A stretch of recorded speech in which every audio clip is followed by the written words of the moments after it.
You know what's uncomfortable? When people look at the relationship and reduce it to one word: money. Like, that's it. That's the whole explanation. Years of emotions, effort, fear, compromise, compressed into a wallet. Which is funny, by the way, because that wallet is usually thinner than people imagine.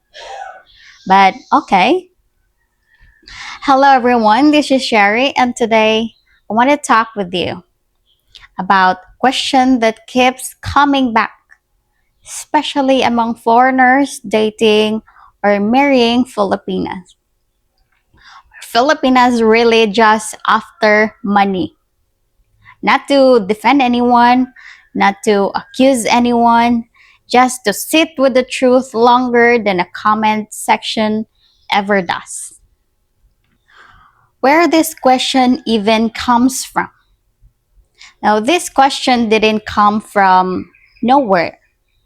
It comes from patterns people notice, age gaps, economic differences, stories passed around in expat groups like cautionary tales.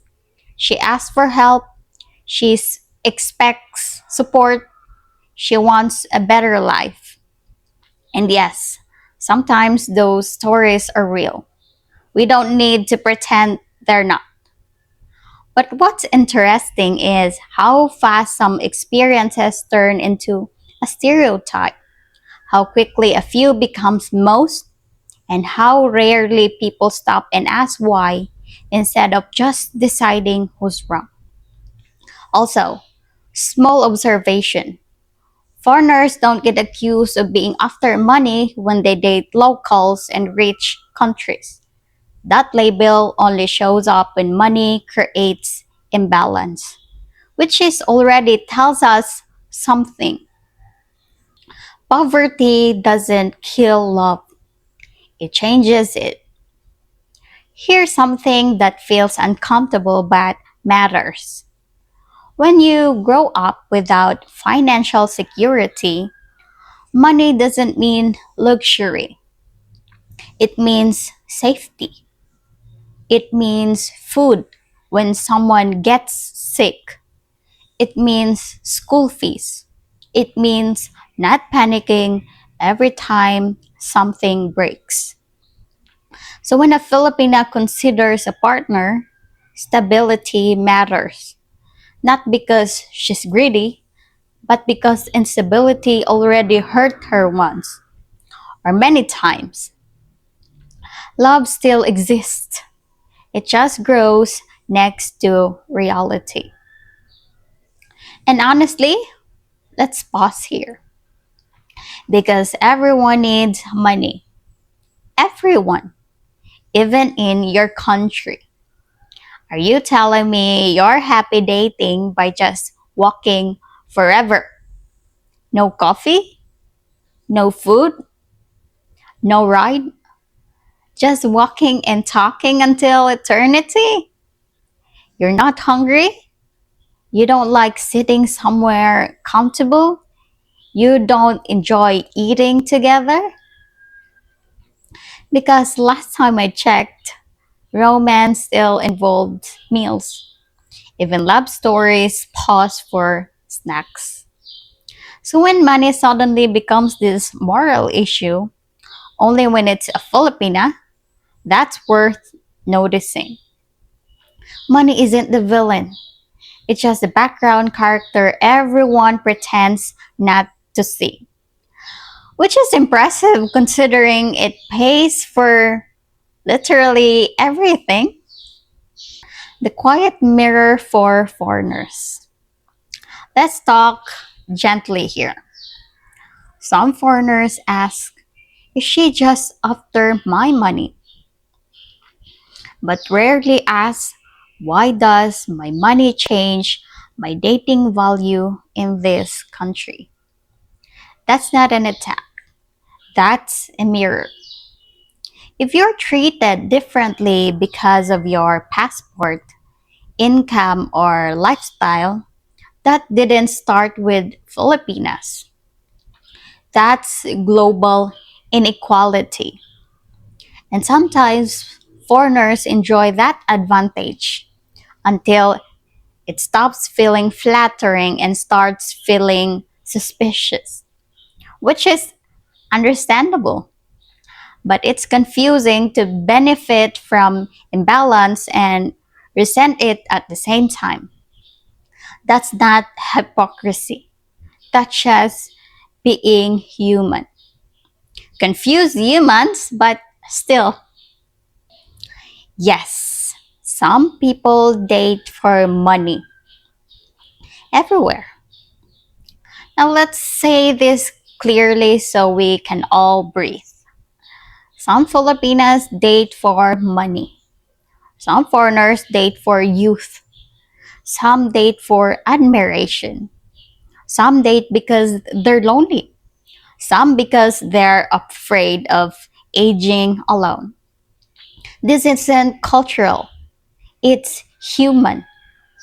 The real issue isn't that money exists in relationships, it's when money replaces honesty, when expectations are assumed instead of discussed, when generosity quietly turns into control, when resentment grows because two people are playing different games.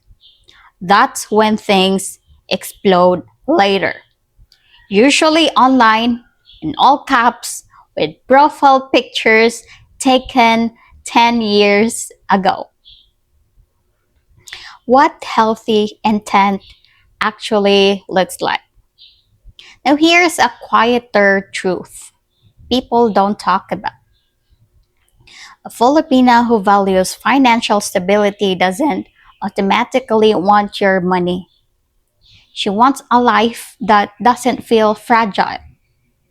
And many foreigners who provide financially aren't being used.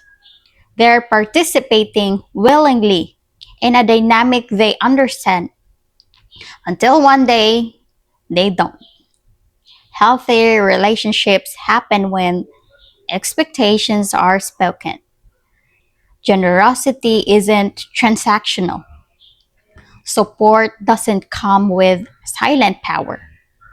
And love isn't tested through money.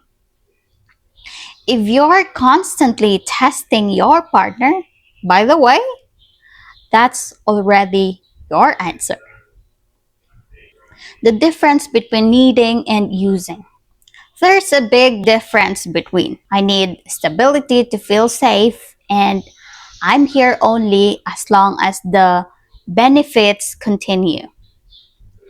One is human, the other is conditional. And you can feel the difference, not immediately, but over time. And how someone treats you when money isn't the topic. You're tired. You're not impressive. You say no. Real connection survives those moments. Performance doesn't. And no amount of money can buy emotional safety. Believe me, many people tried. So are Filipinas just after money? Some are, most aren't. And the wrong question was asked in the first place. The better question is, am I clear about what I'm offering and what I'm expecting in return? Because clarity protects both people. Silence creates stories, and assumptions destroy a relationship faster than poverty ever could. If this topic made you uncomfortable, that's okay. It wasn't meant to attack you. It was meant to sit with you. So, I'll leave you with this. When you think about your relationship, are you reacting to fear or responding to reality? Tell me in the comments. I read them quietly. All right, that's it for today. Thanks for watching. See you in the next one.